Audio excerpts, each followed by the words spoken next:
ಯಕ್ಷಗಾನದಲ್ಲಿ ಸಲಿಂಗಕಾಮ ಮತ್ತು ಹೋಮೋಸೆಕ್ಸ್ ಬೆಳೀತಾ ಇದೆ. ಯಕ್ಷಗಾನದ ಒಳಗಡೆ ಈ ರೀತಿ ಅನಿವಾರ್ಯತೆಯೂ ಇದೆ.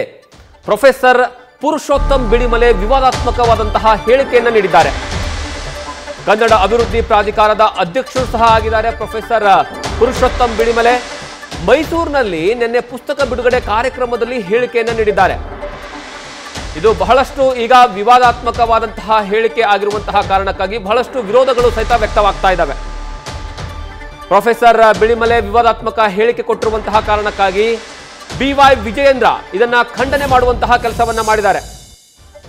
ಕರಾವಳಿ ಕಲೆ ಮತ್ತು ಹಿಂದೂ ಸಮುದಾಯಕ್ಕೆ ಇದು ಅಪಮಾನ, ಸರ್ಕಾರ ಅವರನ್ನ ಅಧ್ಯಕ್ಷ ಸ್ಥಾನದಿಂದ ಕಿತ್ತೊಗೆಯಬೇಕು ಅಂತ ಈ ಸಂದರ್ಭದಲ್ಲಿ ಆಗ್ರಹವನ್ನ ಮಾಡಿದ್ದಾರೆ.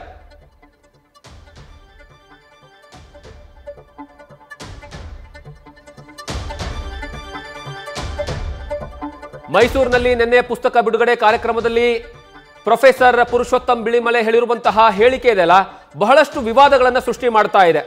ಯಾಕಂದ್ರೆ ಯಕ್ಷಗಾನ ಅಂತಂದ್ರೆ ಕರಾವಳಿ ಭಾಗದಲ್ಲಿ, ಅದರಲ್ಲೂ ಪ್ರಮುಖವಾಗಿ ಏನಂತಂದ್ರೆ ದೊಡ್ಡ ಮಟ್ಟದಲ್ಲಿ ಅದರದೇ ಆದಂತಹ ಅಭಿಮಾನಿಗಳಿದ್ದಾರೆ, ಮತ್ತೆ ಆ ಕಲೆಗೆ ತನ್ನದೇ ಆದಂತಹ ಬೆಲೆ ಇದೆ.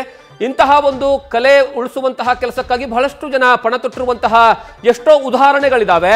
ಆದರೆ ಅಂತಹ ಕಲೆ ವಿಚಾರದಲ್ಲಿ, ಅಂತಹ ಕಲೆಯನ್ನ ರೂಢಿಸಿಕೊಂಡಿರ್ತಕ್ಕಂತಹ ಜನರ ಬಗ್ಗೆ ಅಥವಾ ಆ ಒಂದು ಕಲೆಯಲ್ಲಿ ತಮ್ಮನ್ನು ತಾವು ತೊಡಗಿಸಿಕೊಂಡವರ ಬಗ್ಗೆ ದೊಡ್ಡ ಮಟ್ಟದಲ್ಲಿ ವಿವಾದಾತ್ಮಕ ಹೇಳಿಕೆಯನ್ನು ಕೊಟ್ಟಿದ್ದಾರೆ. ಅದೇನು ಅಂದ್ರೆ ಯಕ್ಷಗಾನದಲ್ಲಿ ಸಲಿಂಗಕಾಮ ಮತ್ತು ಹೋಮೋಸೆಕ್ಸ್ ಬೆಳೀತಾ ಇದೆ ಅನ್ನುವಂತಹ ವಿಚಾರ.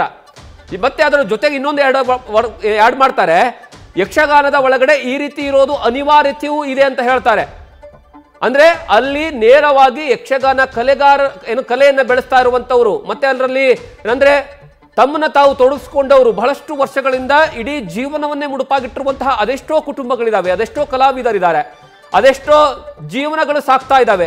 ಅಂತಹ ಎಲ್ಲಾ ಕಲಾವಿದರನ್ನ ಒಂದೇ ತಕ್ಕಡಿಯಲ್ಲಿ ಹಾಕಿ ತೂಗುವಂತಹ ಅನಿವಾರ್ಯದ ಪರಿಸ್ಥಿತಿ ಯಾಕೆ ಬಂತು ಇವರಿಗೆ ಅಂತ, ಯಾಕೆ ಇಂತಹ ಹೇಳಿಕೆ ಹೇಳೋಕೆ ಅಲ್ಲಿ ಸೃಷ್ಟಿಯಾಯಿತು?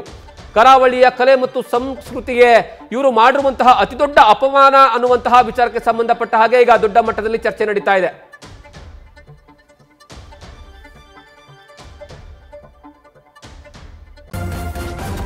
ನ್ಯೂಸ್ ಫಸ್ಟ್ ನಿರ್ಭೀತಿಯಿಂದ ನಿಮ್ಮ ಪರವಾಗಿ.